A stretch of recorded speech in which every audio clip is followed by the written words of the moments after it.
नाही, मला आधीच भीती सुरू व्हायची आणि मी कारण शोधायची की आपण कॅन्सल करायला काय करता येतील. म्हणजे एक प्रसंग बघायला मिळाला की ज्या ठिकाणी पूर्वी तुला घाबरायला व्हायचं, नकोसं वाटायचं, तो प्रसंग तूच फेस केला स्वतःच्या निर्णयाने. मी शेवटच्या दिवशी पण जाऊ शकले असते, पण मी नाही तसं केलं.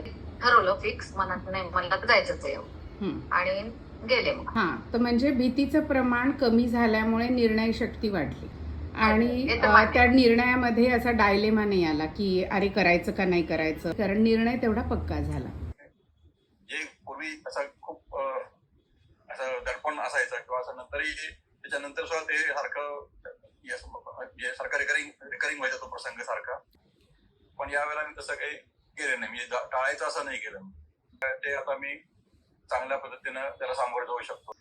मग हे जे तुम्ही करू शकला, तर हा निर्णय असतो ना पहिला की मला हे करायचंय आणि मी हे करू शकतो. ह्यामध्ये पूर्णपणे म्हणजे परिवर्तन ज्याला म्हणतात ते परिवर्तन I can see it. Yes, definitely. तुमच्या न्यूरोलॉजिकल पाथवेज मध्ये जे परिवर्तन, पूर्वी डिसिजन न घेण्याची कमकुवतपणा, अक्षमता इज कन्व्हर्टेड इन टू क्षमता.